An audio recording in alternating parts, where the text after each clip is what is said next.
This story, it destroys you. If it doesn't pull at your heartstring in some way, then something wrong with you. All right?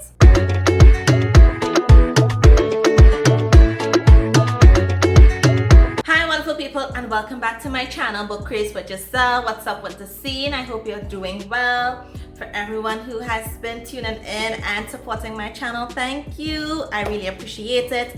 Today I have some fantastic books for you. These are some really good summer reads. These are books that were released at the end of July, as well as some were released in August.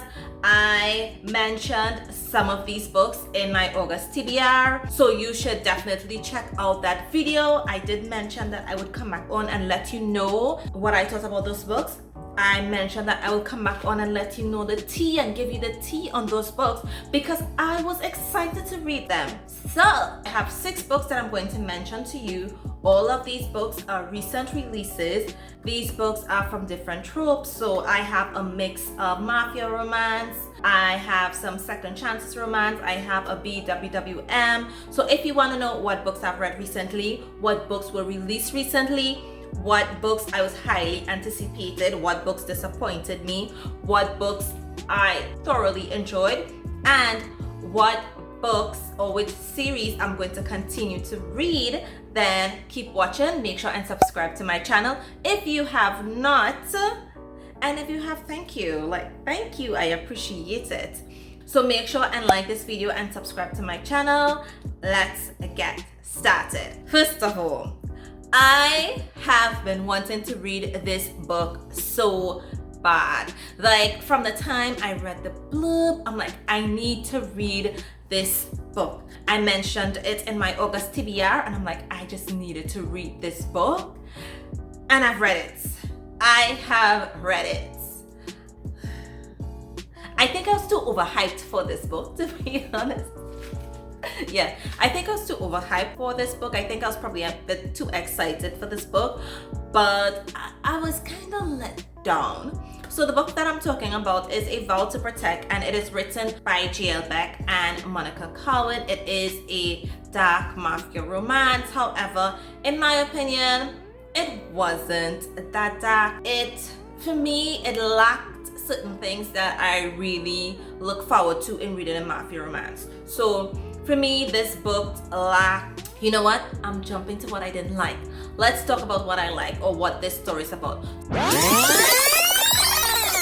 So this story follows Valentina and Adrian. And Valentina, she is the daughter of a boss, a mafia boss. She has been neglected and abused by her dad. Her dad has forced her into a marriage with one of his associates, and this associate has been tormenting and torturing and abusing this girl. She lives with her cousin because her mother and her aunt were murdered, and her cousin has been enduring so much, and they have been covering and blocking for each other. It got to the point where she could not deal with it anymore, and she reached out to one of her father's enemies, one of her father's rival. He is also a rival of her fiance. And then we have Adrian. He's sweet, to be honest. He's ruthless, but he is sweet. He definitely rules with an iron fist. I really love that. And so Valentina reaches out to Adrian because she believes that he can solve her problem. And what she wants is to get her fiancé, her sinister fiancé, out of the picture. So she wants Adrian to murder her fiancé. So she reaches out to him, they strike up a deal, and then when she returns home, she meets her cousin murdered by who? Her fiancé. And she's left to die.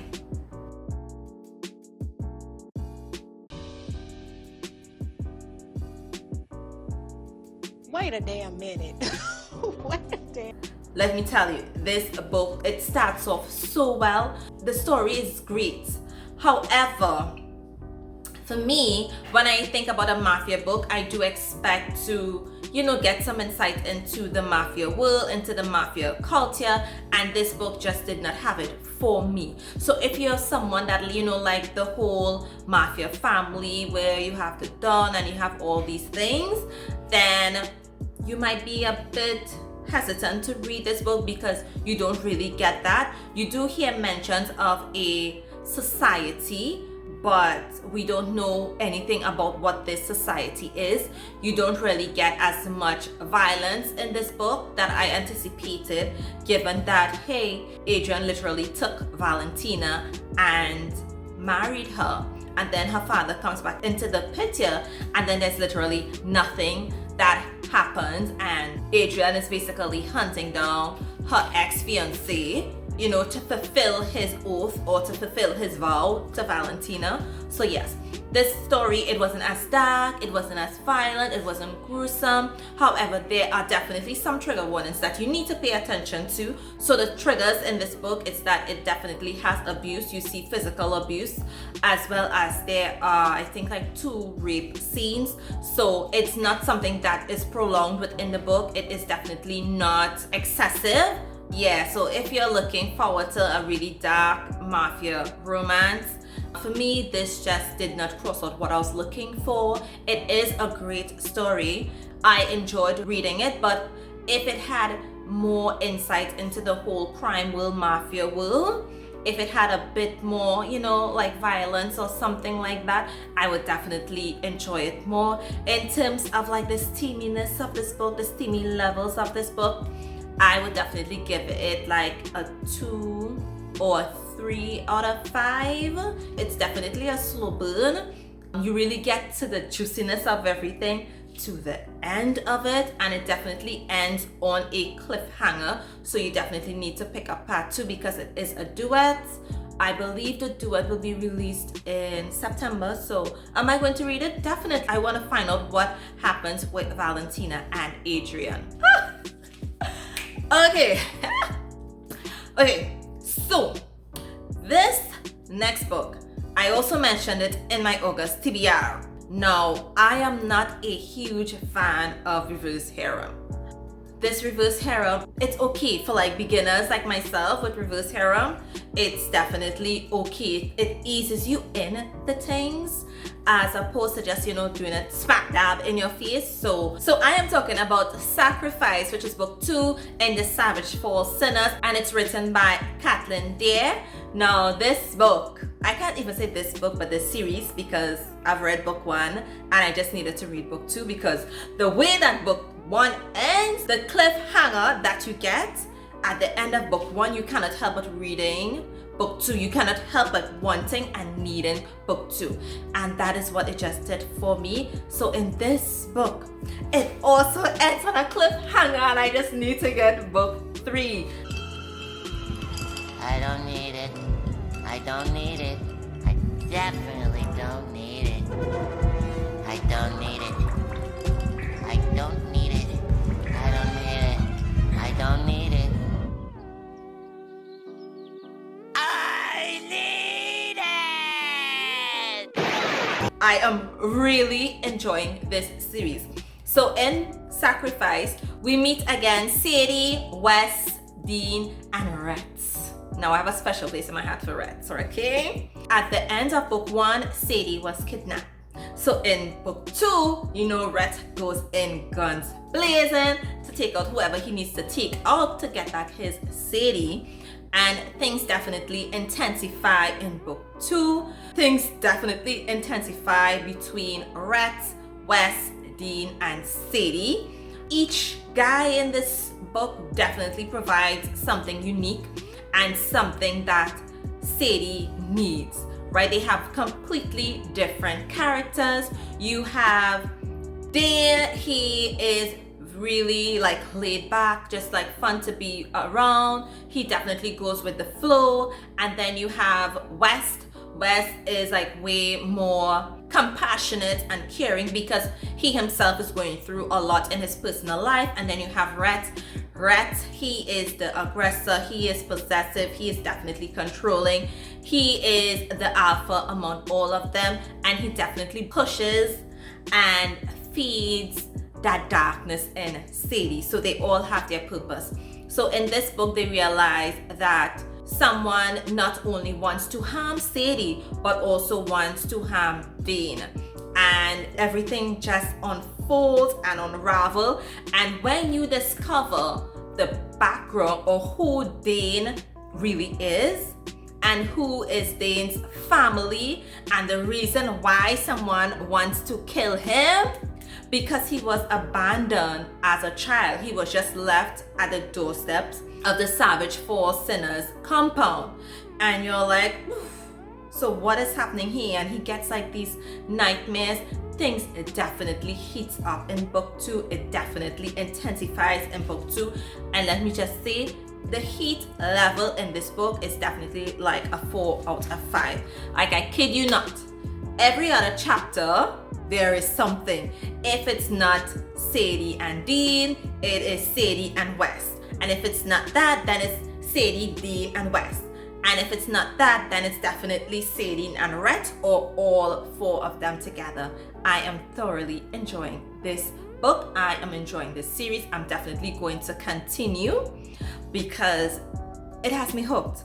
I definitely want to know what is going on with Dane, because he is the son of a somebody who is the rival of the MC. And we'll just leave it as that. On to the next book. Y'all, oh my gosh, I have been loving second chance romance. Second chance romance, it's just a chance for 2 broken hearts to be mended, you know? So I just love it. And Till It Hurts by Cora Brand, like, this book seriously delivered. This book was all that. This book, it touches so much issues. It is more than a second chance romance. This book will break your heart. This book is so emotional. It is fascinating. It is utterly an unpardonable book. This story, it destroys you. If it doesn't pull at your heartstring in some way, then something wrong with you. All right? In this book, we meet Tori, Jace, and Tori's brother, Colt. Jace, he was dropped off by his grandmother at a very young age because his mother ran away and he was left with his dad. He's dropped off at his grandmother's house and he meets Tori and Colt. And from then, they all become such good friends. Colt and Jace, they become best friends, but Jace and Tori, they are also really great friends.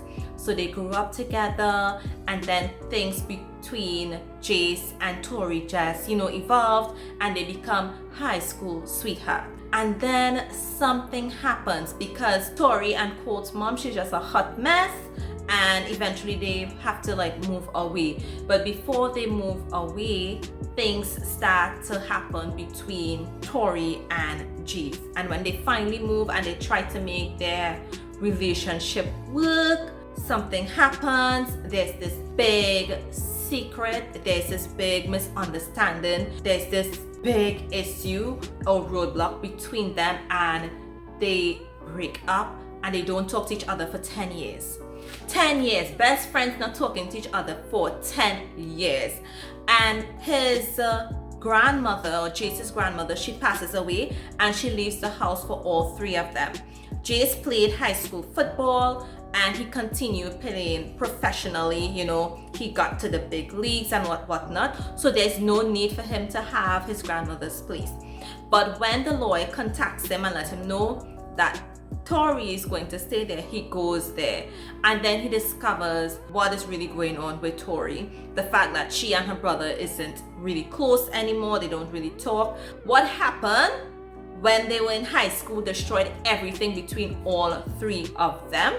And then you realize that Tori, she has been struggling. She was really intelligent. She got mixed up with the wrong people professionally. She almost dies. She has addiction issues. She's suffering with PTSD. There's so much going on with Tori, and Jace is there and he's realizing these things, and you know, they really fall back in love with each other. They reminisce about how things used to be in the past, and they form back really good relationships. Let me tell you, this story is so heartwarming. It is so sweet, and you definitely cheer for Jace and Tori because this girl is dealing with a lot.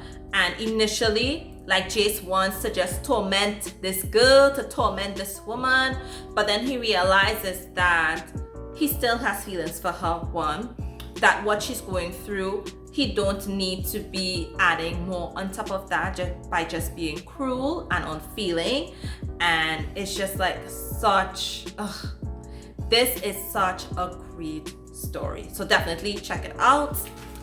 You know, I always have an interracial romance for you. It is a given because you know what? I love that. Regardless of whatever trope it is mixed with, I love it and I will continue to read it. So I have one for you. So Promise Maker was recently released earlier this month. I did not mention it on my August TBR, but as I said in that video, I mentioned 5 books, but I know I'm going to read more, right? So Promise Maker, it is written by Simone West, and it is a romantic suspense. And this story centers on Domenico and Solori. They meet when Solori is 16 and Domenico is 18. Domenico's family basically involved in organized crime, and Solori's family, or her dad, because her dad is a single parent, he was involved in some illegal things. He's trying to get out, but you can never get out 100%, right? So they meet and Domenico's like, I'm going to come back for you in 6 years. And she waits.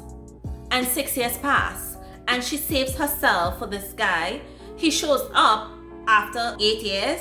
He shows up and doesn't even look at her because of something that happened between him and her dad. He doesn't even look at her. And then on one unfortunate, very sad night, her dad is attacked and murdered, and he tells her to call Domenico's family, that they will protect you. And she does that. But whereas her dad shields her from all the criminal aspect or the bad aspect in their family, in Domenico's family, they don't do that. They don't do that. So they let her know that, hey, she's now in a kill or be killed world, because Domenico, he doesn't shy anything away from her. He was definitely attracted to her from the beginning. However, her father didn't really want her in that lifestyle. He wanted her to have something else, like a better life outside of this crime world. So I definitely enjoyed that book. For some persons, they might find Solori a bit annoying because, you know, instead of embracing the life, she definitely shied away. However, I can empathize with her. She had to choose, it's either love or being out on your own. However, she would still have the protection of Domenico's family. And because her father had said something, she was hesitant about being with this person. And then she was also like, you know what? You broke your first promise, okay? You broke your first promise. Am I supposed to trust you again? How do I know that you won't break your second promise? It's like, you know, fool me once, shame on you. Fool me twice, shame on me. So for her, she definitely had an issue with that. But oh my gosh, it was a really, really nice interracial romance. So if you like, you know, a romantic suspense slash like a mafia, I wouldn't say it's like a mafia romance because you didn't get like that mafia culture or that, you know, mafia world setting and so on. A dark organized crime romance. So if this is something that you like and you love an interracial romance, definitely give this book a read. It is my first time reading a book by this author, and I'm definitely going to read some more of her books. So if you want to know some more of her books and you want to see some more of her books on my channel, you know, comment down below. All right, so now we have Back to Home, and it is book 3 in the Cameroon Falls, a small town romance. I have been enjoying this series. Book 1 follows the eldest brother Rhett And book 2 follows Blake, which is the middle son. And then in this book, book 3, you have Cash. And Cash is the youngest brother. He is also the troublemaker. He is known as the troublemaker in the town. And you meet Aubrey. So Aubrey, she did not grow up in the town. However, her parents are from the town and they moved to a town nearby.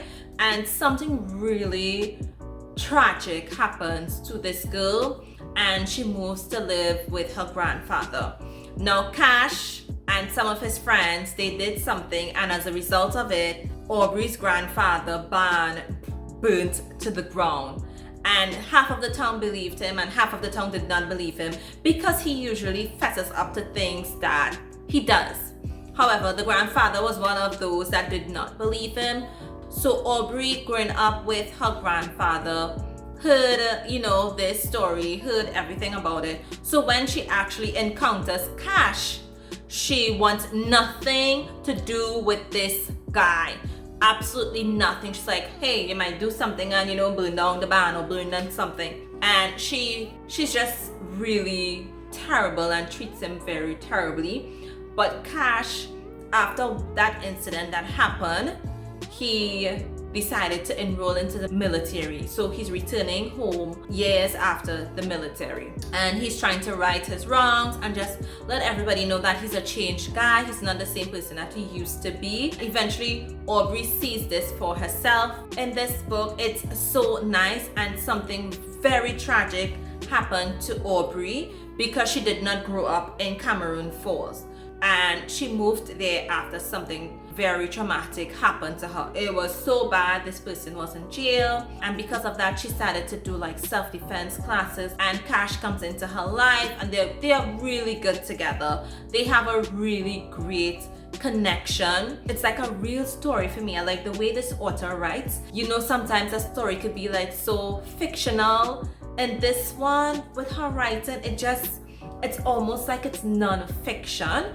So I really enjoyed that about her writing. Her writing is really good. Like, I have no issues with this story, with this author. I absolutely love this story because, you know what? She had secrets that she did not reveal to Cash. Like, Cash was upfront with her, and when it comes out in such a dramatic way. You are like, what? Because when the big secret, when everything is like revealed, you're like, what the hell? Like, she was keeping this from Cash? Like, Cash could have done. Listen, definitely read this book. Like, if you love small town romances, you're definitely going to like this one. Aubrey, she's tough, she's strong, she's fierce, she's independent. And Cash is more like laid back, he's hardworking, he's very open-minded and stuff like that. So they really work well together as a couple, and they have that really nice connection. And just the small town vibes and the secondary characters in this book, it just makes for a really nice, sweet story. The Lies Between Lovers. The Lies Between Lovers by Bethany Chris. This is book 2 in the Beast of Moscow saga.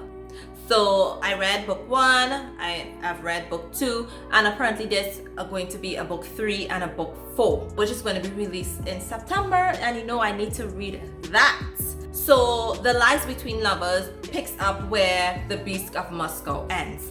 And Vas and Vera, oh my gosh, where do I start? Because this book also ends again on a cliffhanger, and I definitely need to get my hands on book 3. So in this story with Vas and Vera, Vas is a mafia boss, and he has been plagued, or he has been enduring, or he has been suffering with some physical health issues. And then you have Vera. Vera, she is the daughter of a New York mafia boss. She left New York when she was a teenager to go to Russia to train to be a ballerina, and she suffered a type of injury which left her unable to dance professionally. Book 2 was definitely a slow burn. They definitely did the dirty. Finally, Like I was waiting, seriously, I was waiting for Vas and Vera to just, you know, do the dirty. And it happened in book 2, y'all. I was praying so much for that. And let me just say, that scene was so good. I loved it. I loved it. I'm just saying. In this book, Vera definitely embraces her darker side, definitely embraces Vas and what he stands for and what he does as a mafia boss. When she realizes that her really good friend is being threatened and being blackmailed, she goes to Vas to let Vas know, hey, XYZ is the case, and he definitely takes care of the problem. Like he has no issue, you know, taking someone out the picture, you know, be like that in a mafia boss. Yes.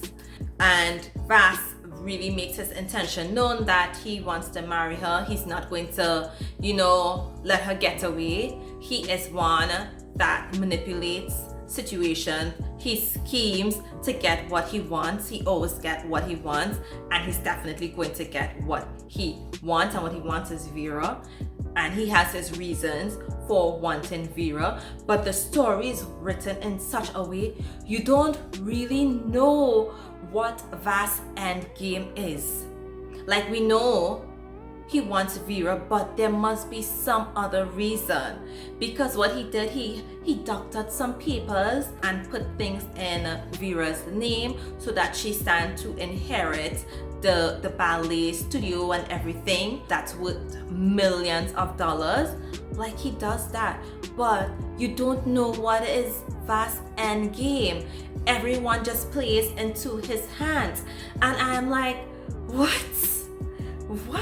Like, the story, again, it is so well written. Like, for me, with Bethany Chris, you never know what is going to happen.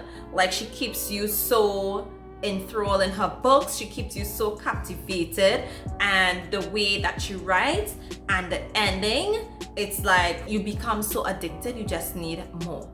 I don't know, but with Bethany Chris, that's just how it is with her books. Well, me and her books, because when I read one, like, I have to read the others. I just cannot read or not read it. So definitely looking out for book 3 in this series, in this saga, because I just need to know what Vas's endgame is. What is his scheme? What does he intend to do? Because there is a 20-year age gap between himself and Vera. So it's definitely, it's an age gap romance. It's a mafia romance. It is not as violent. Vas is a violent man, don't get me wrong, but he didn't really do much violent stuff in this book. But I'm definitely looking out for him, because this man likes to kill people with his bare hands. Okay? So that brings me to the end of my video. These are some of the books that were recently released in summer. I have been loving these series, and the standalone I absolutely love. If you have read any of these books, definitely, you know, comment down below. I look forward to your comments. I love sharing with you all the books that I have read, especially those that were recently released, so that you would know what to expect if you were checking out that book, like you had it on your TBR and you just wanted to hear like a review first. So I love doing these videos. So if you like that, make sure and give me a thumbs up. And you know what? Don't forget to subscribe to my channel, like my videos, as well as hit that notification bell so you know when I post. All right? And look out until my next video. Bye!